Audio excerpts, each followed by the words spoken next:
Hello, everyone, and welcome back to English Pod. My name is Marco. And my name is Catherine, and today we have an exciting lesson for everyone out there, very cultural. Exactly, very closely related to our Halloween lesson that we had, but on this occasion, we're going to be looking at All Saints' Day. All right, so this is a festival that's celebrated in many different countries, and we're learning today about some of the ceremonies and practices in those countries that are very closely tied to those local cultures. Exactly, so we're going to learn a little bit about culture, and at the same time, we're going to learn some great words and phrases. So let's get started with this dialogue for the first time.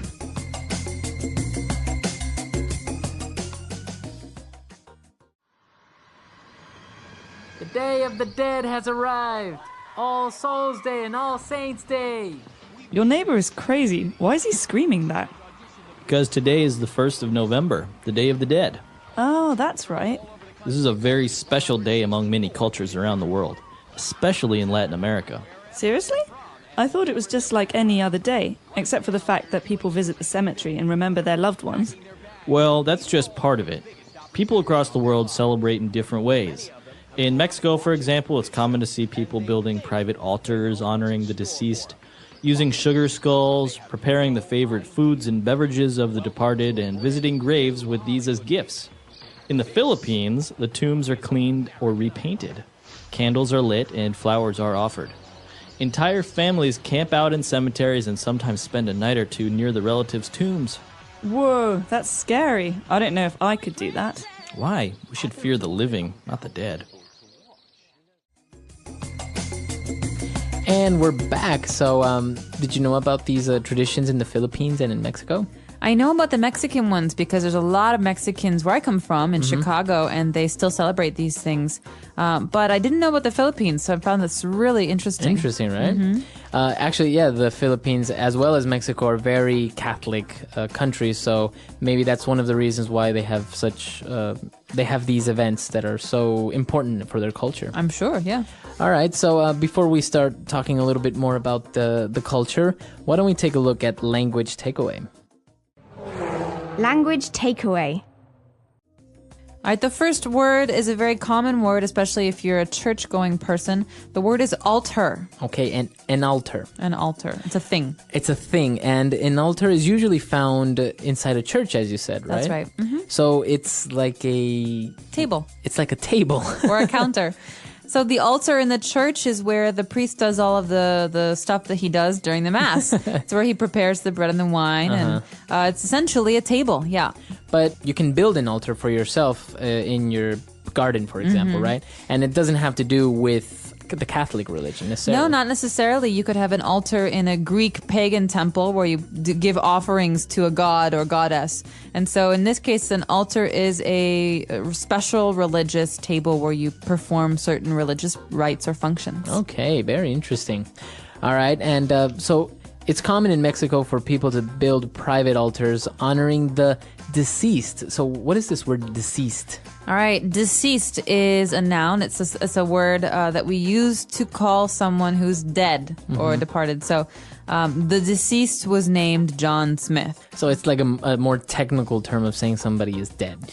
Right, and it's something that you'll often read in the newspaper when they don't want to say the dead guy. You know, they say the deceased was a doctor and he is survived by 3 children. And so deceased is a way to describe a person in a nicer way. Right, very good, the deceased. And you mentioned another word that's very closely related to deceased, the departed. That's right, and this is actually a famous word because of a Martin Scorsese movie that came out about 2 years ago. Yeah. And departed, you know the word to depart, to leave. To leave, right. A person that is a departed is someone who has left us. It's left this world. Yeah, it's a dead person. So you can say the deceased or the departed, which basically means the same thing as the dead guy or the dead person. Exactly. But again, it's much more polite. It's something that we hear often at funerals or that we read in magazines. Okay, so for example, All Saints Day is a way of honoring the departed.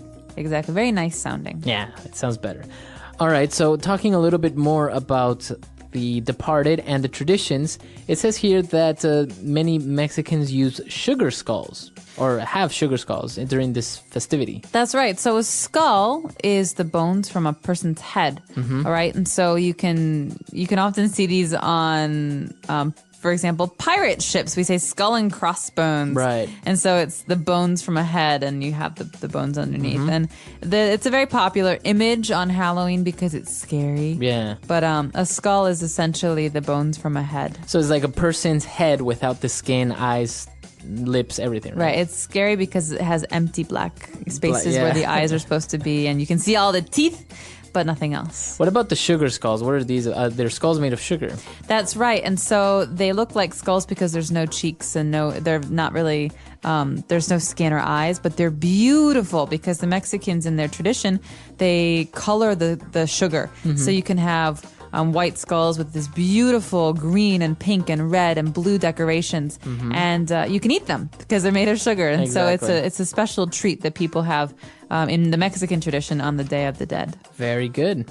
All right. And one of the many traditions, apart from sugar skulls and building private altars, they also visit the person's tomb, if possible, right? Exactly. So a tomb is an important word. So what is a tomb? A tomb is a place where someone is buried. It's a space or place. And it can be big or small, but it's essentially the resting place of a dead person. All right.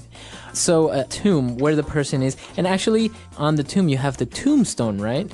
That's right. And a tombstone is the same as a gravestone. And it's a piece of rock on which you write the name and the birth date and the death date of the person that is buried there. Right. So that's the tombstone.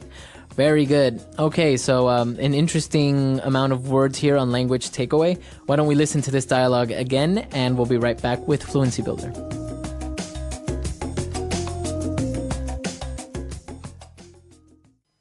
Your neighbor is crazy. Why is he screaming that?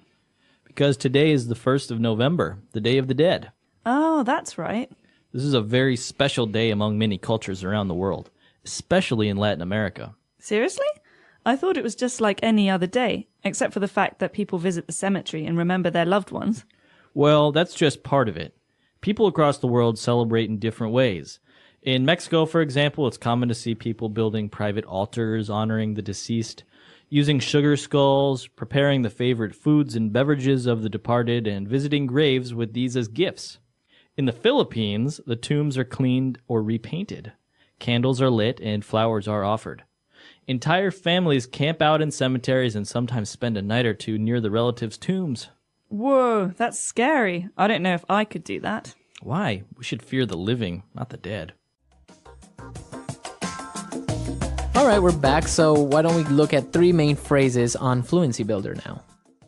Fluency Builder. Well, the first phrase should be obvious by now because it is the name of the holiday we're talking about, and the name is the Day of the Dead. The Day of the Dead. So this is their day.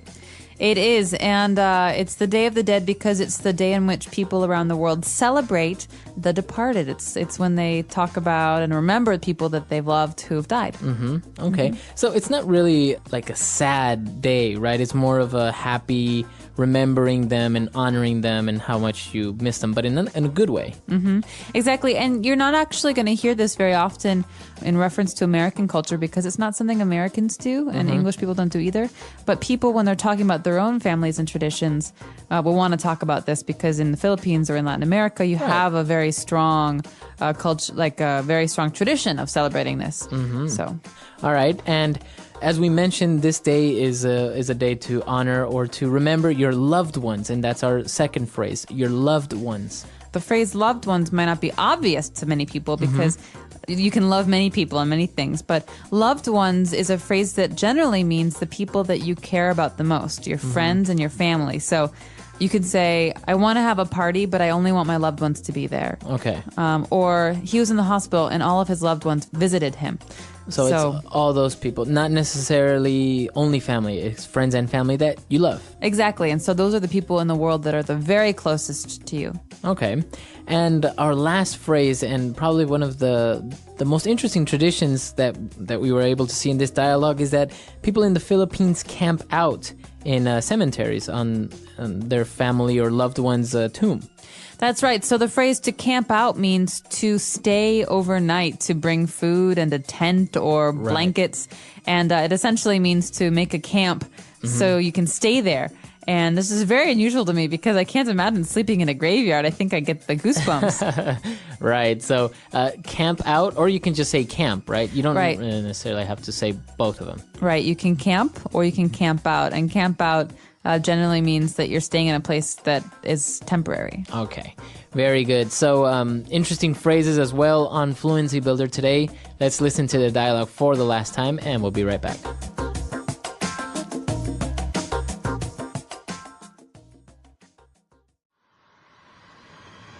The Day of the Dead has arrived. All Souls Day and All Saints Day. Your neighbor is crazy. Why is he screaming that? Because today is the 1st of November, the Day of the Dead. Oh, that's right. This is a very special day among many cultures around the world, especially in Latin America. Seriously?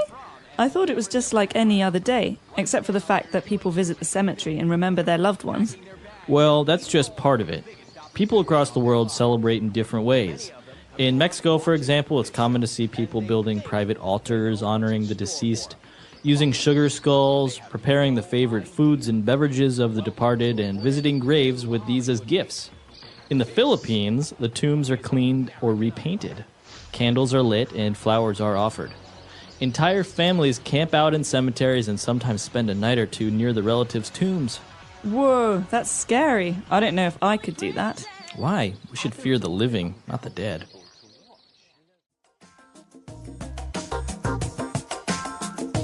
All right, we're back. So, Catherine, you mentioned that in Anglo-Saxon culture, England, or in the United States, you don't have this type of tradition of honoring the dead or something like that. But you do visit the tomb of your loved ones or the cemetery as well, right? People do, definitely. But you just don't have a national day where you do this. Well, Veterans Day is a day when we celebrate people who were killed in wars or people who participated in wars. So in America, we have a day called Memorial Day in which we remember the people who have died serving the country in the military. And so Memorial Day is a day in which many people like to go to the graveyards and to lay flowers or to remember the dead. But it really depends on your family. I mean, some people like to go the day a person died and on the anniversary or on a special day for them. So it's very private and personal and individual. Right. It's not something that we all do on one particular day. Right. And I think what may strike many people as different is that you visit the cemetery, and if you ever have the chance to be in Mexico or in a Hispanic country, you will see that it's full of people, and it's actually there's a lot of food and people are there eating on the tomb and they've actually prepared the food that was the deceased's favorite. Wow, that's really nice though as a gesture because it's another way to remember the person and to celebrate how like things that were happy for them. Exactly, and it's a way of actually sharing a meal with that person even though that person isn't with you anymore in this world. So it's actually very interesting. It goes back again to a little bit of the culture and the folklore and everything from different countries, but we want to know what you guys do or how you remember your deceased because each country has its own particular little very interesting way of doing it. That's right. So please share with us on our website, EnglishPod.com, your own traditions and the culture that you have in your home country or town. And we're very curious to hear those. But also, if you have questions, as always, please ask because we're happy to answer those. All right, so we'll see you guys there. Bye, everyone. Bye.